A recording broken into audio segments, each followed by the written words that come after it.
What is up, Baltimore Ravens fans? It's your old friend IndyCar Tim here with the Baltimore Ravens Daily Blitz. It is Monday night. It is late Monday night on into Tuesday morning, which means it is Tampa Bay Buccaneers post-game show for you. And how about that outcome? I know things got a little sketchy there towards the end, kind of like they did against the Cowboys, but a win is a win. It's a win on the scoreboard. It's a win. Another win for Lamar Jackson over an NFC team. That's an outrageously crazy stat. If you don't know that, I'll tell you here in a minute. I'm IndyCar Tim. This is the Baltimore Ravens Daily Blitz right here on FanStream Sports at fanstreamsports.com, the FanStream Sports mobile app for iOS and Android, and FanStream Sports TV, which is our YouTube channel. Make sure you guys go over there and check that out. Give us a subscribe.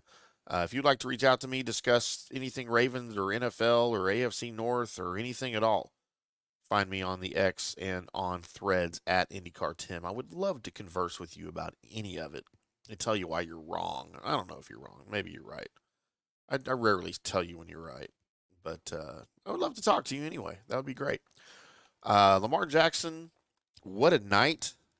Throws for 281 yards, 5 touchdowns, helping the Ravens overcome an early double-digit deficit to the Bucs. They were down 10-0 very early here. They extend their winning streak to 5 games with a 41-31 victory Monday night.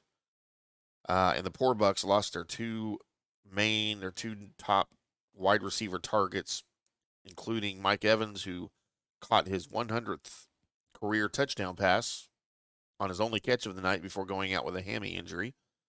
And then Chris Godwin, the league's leading receiver by catches, looks like he's going to be out for a while with what appeared to be a fractured ankle that was so bad the network would not show the replay. But if you caught it on the initial tackle from Roquan Smith, it did not look good. But hey, that's football, isn't it? The Ravens have certainly dealt with their share of injuries over the past few years, especially at running back. Running back no longer an issue for the Ravens, though.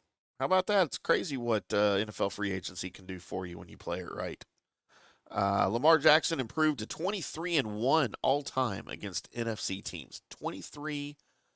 I'm going to have to go back and look up what the loss was because I surely don't remember. But that is by far the best mark by a quarterback against an opposing conference in NFL history. He's now 3-0 against the Bucs. As we mentioned, Godwin and Evans departed due to injuries. Unfortunate.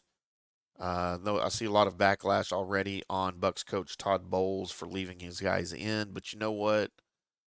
Those same people that are bashing him for leaving those guys in and Godwin for getting hurt would be the same people that, had there been no injury, would be crediting him with helping his team play till the final gun, to try to catch up, to never quit, all of those things. So, man, being an NFL coach is tough, and it's a thankless job. I don't have a problem with it whatsoever. Yes, the injury was unfortunate with under a minute to play. But you know what? It's football. That's part of the game. Just like, if a guy gets hurt early in the season on the first game of the season, well, why were you playing him in the first game of the season? You're not, whatever. You can't win for losing when you're an NFL head coach. So, no, I do not blame Todd Bowles one bit for that. Lamar Jackson completed 17 to 22 passes without an interception, including touchdown throws of 9 and 4 yards to Mark Andrews. Good to see Andrews getting back in the game here. He also tossed scoring passes of 49 yards to Rashad Bateman, 18 yards to Justice Hill, and 11 yards to Derrick Henry, who also rushed for 169 yards on 15 carries. Good God, what a beast.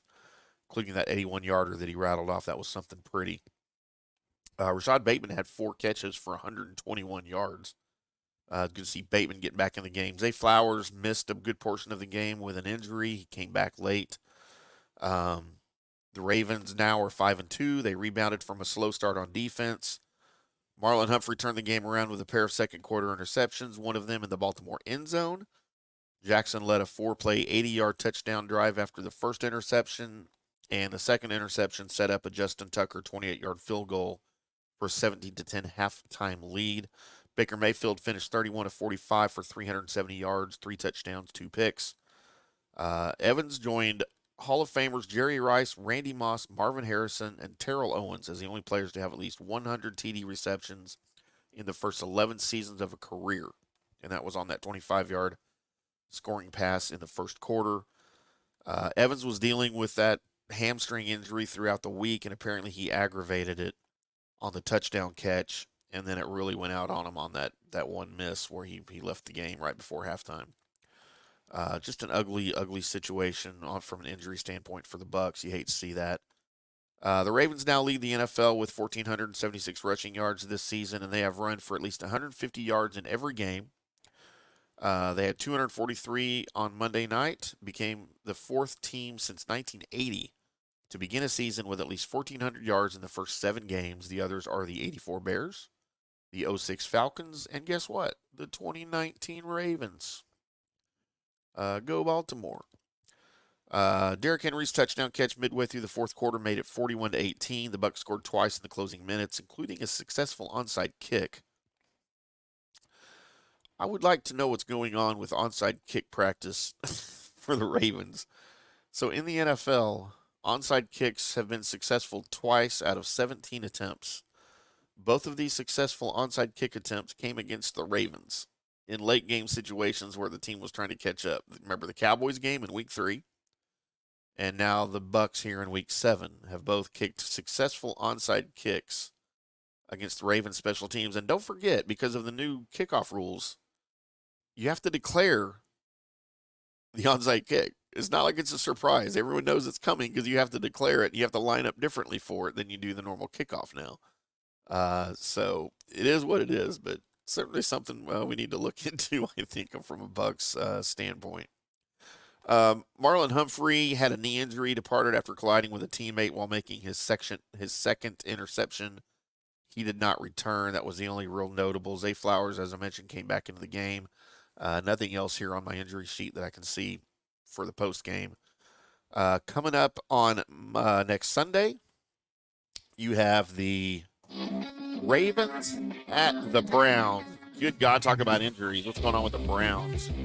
Who will be playing quarterback for the Browns? Will it be Dorian Thompson-Robinson? Will it be Jameis Winston? Will it be somebody else? We don't know.